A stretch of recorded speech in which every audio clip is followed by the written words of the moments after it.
پیچھے بھی drag racing والے 2-3 کیسز تھے, ان کے اوپر ہم نے FIRs دی. دیکھیں جی, سرکٹس کے اندر ریسنگ کریں, ڈیڈیکیٹڈ ایریاز کے اندر ریسنگ کریں, پراپر ٹریننگ حاصل کر کے ریسنگ کریں, لیکن جب آپ مین شاہراہ کو ریسنگ ٹریک بناتے ہیں تو you posing danger to the other people. So yes, we have identified the hotspots as far as New Year is concerned. کن جگہوں پہ ون ویلنگ ہوتی ہے, کن جگہوں پہ جو ہے وہ سائلنسز آؤٹ کر کے پبلک نیوسنس کاز کی جاتی ہے, کن جگہوں پہ جو ہے وہ ڈریگ ریسنگ یا ڈرفٹ ریسنگ کی جاتی ہے. This is not a violation, this is a crime. Let me be very clear in that. اس کو ہم violation بھی نہیں لے رہے. This is a major crime because they're posing, اور اس کے لیے کوئی education کی ضرورت نہیں ہے. There's a common sense. Definitely there's something wrong with the person who's doing these violations. ان کو خیال کرنا چاہیے, and definitely we'll come hard on them and you'll see the result کہ اگر کوئی نیو ایئر پہ somebody dares to come out and do this and causes public nuisance, so definitely our action and our stance would be very harsh and very hard. میں اس چیز کو appreciate کروں گی کہ جو آپ لوگ ایفرٹ کر رہے ہیں اس میں مین فوکس ہے کہ it should be result oriented. میں ایک چیز اور جاننا چاہ رہی ہوں, یہ بتائیے کہ جب ہم ٹریفک قوانین پہ چاہتے ہیں کہ لوگ عمل درآمد کریں, ظاہری ان کی اپنی سیفٹی کے لیے ہیں, کون سا میکینزم زیادہ کام کرتا ہے؟ بھاری جرمانے کام کرتے ہیں, کریک ڈاؤن, مانیٹرنگ, کیا فیکٹر ہے؟ یہ تمام چیزیں جی ملٹی فیکٹوریل ہے جو کام کرتی ہے, لیکن کیا بھاری جرمانے جو ہیں وہ اصل میں لوگوں کو ڈسپلن کی طرف لے کر آتے ہیں؟ میم, a very good question. Thank you for bringing this out. یہ تو میں خود بھی ایکسپیریمنٹیشن سے میں نے دیکھا, and you can see آپ رزلٹ دیکھ سکتے ہیں. کیپٹل کے اندر we established a licensing index from 54% to 81%. This is a record in itself. یعنی ایک ریکارڈ ہے, اور لٹرلی ہم نے لوگوں کو ایجوکیٹ کیا اور ساتھ ساتھ ہلکی انفورسمنٹ کی. There was a mix and match in that. ظاہری بات ہے ہر چیز کی زیادتی جو ہے وہ غلط ہو جاتی ہے, بٹ جب لوگوں نے اس کا ایک اوور ویلمنگ رسپانس دیا تو ڈیفینیٹلی پھر تو اس کے ریزلٹس بہت ہی مثبت اور مستقل ہوتے ہیں. تو what I learned is it has to be education and enforcement with facilitation. یہ تین چیزیں کٹھے مل کے چلتی ہیں کہ آپ پہلے شہریوں کو ایجوکیٹ کریں, اس کے بعد جب انفورس کریں تو صرف جرمانے نہ کریں, اس کے ساتھ ہی کوئی ایسی چیز اویلیبل کریں کہ وہ ان چیزوں کا خمیازہ کر سکے, ان کو ٹھیک کر سکے. اگر لائسنس نہیں ہے تو فیسیلیٹیشن سینٹر یا وین کے اوپر جا کے اپنا لائسنس بنوائے. تو ان اینی کیس شہریوں کو یہ فیلنگ دینی ہے کہ ہم فائنز یا آپ کو پینلائز کر کے خوش نہیں ہوتے. That would be the best day for us, جس دن آپ یہ وائلیشنز نہ کریں. So the best mix and match is education, جس کے بعد جو ہے وہ انفورسمنٹ آئے, بٹ انفورسمنٹ ود فیسیلیٹیشن, جہاں شہریوں کو یہ احساس ہو کہ یہ لوگ سنسیئر ہیں یار, ہمیں ہی ایجوکیٹ کرنا چاہ رہے ہیں. So now education and facilitation with respect to wrong way violation, the lane violation, that would be done. اور آپ دیکھیں گی کہ جس طرح ہم نے اپنی پچھلی کیمپینز میں ریزلٹس پبلک کو دکھائے, پبلک نے دیکھے, آن دا روڈز دیکھے, اس کے ریزلٹ Agreed. دکھائیں گے انشاءاللہ دکھائیں گے. Lovely. Thank you very much Captain Hamza for taking out time for باخبر سویرا. اور دیکھیں education enforcement goes parallel with enforcement and you know fines. تو ایجوکیشن بہت امپورٹنٹ ہے, اس کے اوپر مزید بات کریں گے. اور یہ آپ کی سیفٹی کے لیے سب کچھ ہو رہا ہے, اور ظاہر ہے جب ٹریفک میں ڈسپلن ہوگا حادثات بھی کم ہوں گے, کیونکہ وہ بتا رہے ہیں 90% جو واقعات ہوتے ہیں پھر وہ فیٹل ہو جاتے ہیں. ایگزیکٹلی. تو اپنی جان کی حفاظت بھی کریں اور دوسروں کی جان کا خیال بھی رکھیں. جائیں گے چھوٹی سی بریک پہ, حاضر ہوں گے بریک کے بعد. اسٹے دیئر ود اس.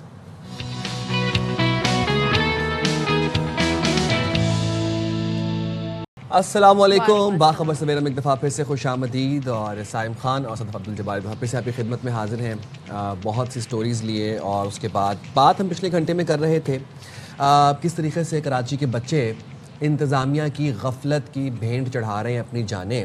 مائیں پال پوس کر بچے بڑے کر رہی ہیں, جوان کر رہی ہیں, اور وہ گٹروں میں گر کر جاں بحق ہو رہے ہیں, فوت ہو رہے ہیں, اور کوئی پرسان حال نہیں ہے, کوئی پوچھنے بتانے والا نہیں ہے.